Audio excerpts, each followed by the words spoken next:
আবহাওয়া পরিবর্তনে নওগাঁয় বেড়েছে ভাইরাসজনিত রোগের প্রকোপ। জ্বর, সর্দি, নিউমোনিয়ায় বেশি আক্রান্ত হচ্ছে শিশুরা। বিস্তারিত জানাতে সদর হাসপাতালে আছেন সহকর্মী এমআর রকি। সরাসরি যাচ্ছি তার কাছে। রকি। ঋতু পরিবর্তন হয়েছে আরো প্রায় এক সপ্তাহ আগে। স্বাভাবিকভাবে এই সময়টাতে যে রোগ বালাইয়ের প্রকোপগুলো এটা বেশ লক্ষ্য করা যাচ্ছে বরেন্দ্র অঞ্চলে। বিশেষ করে ভোর সকালে কুয়াশা ঝরছে, হালকা শীতের আমেজ বিরাজ করছে এবং এই সাথে কিন্তু আমরা দেখছিলাম যে রোগ বালাইয়ের এই সময়টাতে যে বিষয়গুলো বেশি দেখা যাচ্ছে, জ্বর, সর্দি, নিউমোনিয়া, পেটের ক্রিয়া, বিশেষ করে শিশুদের উপরই প্রভাবটা বেশি আমরা লক্ষ্য করছিলাম এবং শিশুরা জ্বর, সর্দি এবং নিউমোনিয়া এই আক্রান্ত হয়ে হাসপাতালগুলোতে এই মুহূর্তে ভিড় করছেন এবং হাসপাতালগুলোতে স্বাভাবিকভাবে আমরা দেখছিলাম তৃণমূল হাসপাতালে কিন্তু বাড়তি রোগীর ঢল এবং স্বাভাবিকভাবে যে ধারণ ক্ষমতা রয়েছে তার চেয়ে অনেক বেশি এই মুহূর্তে কিন্তু চিকিৎসা সেবা নেওয়ার জন্য এই হাসপাতালগুলোতে আসছেন।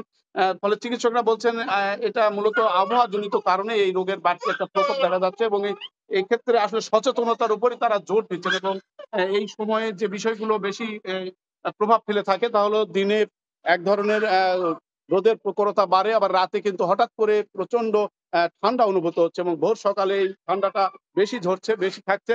এই তাপমাত্রার তারতম্যের কারণে এই প্রভাবটা আমরা বেশি দেখছিলাম এবং শিশুদের উপর যে বিষয়টি বেশি বলা হচ্ছে যে তাদের একটা সতর্কতার মধ্যে রাখা, সচেতনতার মধ্য দিয়ে রোগ বালাই প্রতিরোধ করার ক্ষেত্রে যেন তারা রাতে ঘেমে না যায়। দিনে যেহেতু তাপমাত্রা বেশি হচ্ছে সেই জায়গাগুলো তাদের যেন একটু বাড়তি নজরদারির কথা তারা বলছেন এবং বয়স্কদের ক্ষেত্রে শ্বাস-প্রশ্বাস এই জাতীয় রোগগুলাই বেশি হচ্ছে এবং এদিক থেকে চিকিৎসকদের দিক থেকে আসলে এই আবহাওয়াজনিত যে ভাইরাস রোগের ছড়ানোর যে বার্তাটা তারা এই বিষয়টিকে এক ধরনের স্বাভাবিক রূপ হিসেবেই দেখছেন এবং আমরা দেখছিলাম তৃণমূল হাসপাতালগুলোতে এই সময়টাতে কিন্তু ব্যাপক পরিসরে কিন্তু বাড়তি রোগীর ঢলের কারণে যারা সেবা দিচ্ছেন তারা অনেকটাই বেগ পাচ্ছেন এবং বরেন্দ্র অঞ্চলে স্বাভাবিকভাবে তাপমাত্রা দিনে প্রায় ৩২-এর ঘরে থাকছে, আবার রাতে সেই তাপমাত্রা কিন্তু ১৮ থেকে ২০-এর ঘরে নেমে আসছে।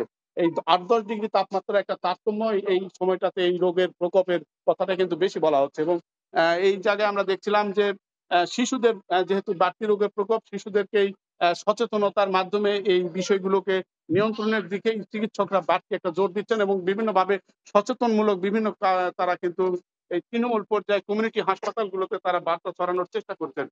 তবে নওগাঁ সদর হাসপাতাল আমরা দেখছিলাম এখানে এই মুহূর্তে যে স্বাভাবিক রোগীর চাপ বা রোগীর ধারণ ক্ষমতা, শিশু ওয়ার্ডে মাত্র ১৭ জন বেড রয়েছে। তার বিপরীতে সবসময় কিন্তু ৬০ থেকে ৬৫ জন শিশু ভর্তি থাকছে। অন্যদিকে কিন্তু যে স্বাভাবিক যে ওয়ার্ডগুলো রয়েছে এই ওয়ার্ডগুলোতে এই মুহূর্তে ২০০-র অধিক রোগী কিন্তু ভর্তি রয়েছে এবং এই রোগীর যে বাড়তি ঢল, এখানে চিকিৎসক সংকট রয়েছে।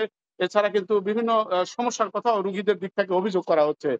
তবে এই সময়ে চিকিৎসকরা মূল বার্তাটি তারা দিচ্ছেন যেহেতু প্রকৃতির এই পরিবর্তনের ফলেই এই জাতীয় রোগবালাইয়ের প্রকোপটা অধিক হারে হয়ে থাকে এবং বরেন্দ্র অঞ্চলে স্বাভাবিকভাবে শীতের প্রকোপ অনেকটা আগে ভাগে এসে থাকে এবং গরমের ক্ষেত্রেও কিন্তু একই অবস্থা। এবার কিছুটা দেরিতে যদিও ঋতুর এই ছোঁয়াটি বাড়তি একটা আমরা দেখছিলাম ঋতু পরিবর্তন হয়েছে।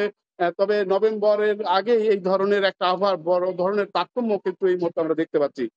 সব মিলে আসলে চিকিৎসকরা এই আবহাওয়াকে তারা স্বাভাবিকই বলছেন, কারণ তারতম্য আবহাওয়ার কারণে প্রকৃতিতে যে ধরনের একটা ছন্দপতন হয়ে থাকে, এই ছন্দপতনের কারণেই এই রোগবালাইগুলো অনেকটা হয়ে থাকে এবং জ্বর, সর্দি, নিউমোনিয়া, ডায়রিয়া, পেটের ক্রিয়া এই রোগগুলোর যে স্বাভাবিক সচেতনতা, এই সচেতনতাকেই তারা গুরুত্ব দিয়ে এই একটা নিরাময়ের ক্ষেত্রে একটা বার্তা ছড়ানোর চেষ্টা করছেন চিকিৎসকরা। তবে বরেন্দ্র অঞ্চলের এই প্রকৃতির বৈরিতা কিন্তু বিগত দিনের চেয়ে এবার কিছুটা ভিন্নতা আমরা লক্ষ্য করছিলাম। কারণ সকালে এক ধরনের কুয়াশা ঝরছে এবং কুয়াশার পরে কিন্তু আবার ঠিক ১০টা-১১টার দিকেই আবার বাড়তি একটা রোদের প্রখরতা। এই রোদ এবং তারতম্য আবহাওয়া এই জনপদের মানুষকে কিছুটা ছন্দপতন নিয়ে এসেছে এবং এই ছন্দপতনের জন্যই রোগবালাইয়ের যে ধকল তা কিন্তু আমরা এই মুহূর্তে অতিরিক্ত দেখছি এবং এই দিক থেকে তৃণমূল পর্যায়ে যেসব কমিউনিটি হাসপাতাল রয়েছে, তৃণমূল পর্যায়ে যেসব আ চিকিৎসা সেবা কেন্দ্র রয়েছে প্রত্যেকটি জায়গাতেই কিন্তু এই ধরনের বাড়তি রোগীর চাপ আমরা দেখছি এবং এই বাড়তি রোগীর চাপ মোকাবেলার জন্য চিকিৎসকরা কিছুটা বেগ পাচ্ছেন। তারা বলছেন প্রত্যেকটি হাসপাতালে এই মুহূর্তে কিন্তু যে পরিমাণ আ যে পরিমাণ চিকিৎসক দরকার সেই চিকিৎসক না থাকার কারণে যারা বাড়তি রোগী হিসাবে হাসপাতালগুলোতে ভর্তি হচ্ছেন তারা যেমন সুচিকিৎসা অনেকটা ব্যাহত হচ্ছে।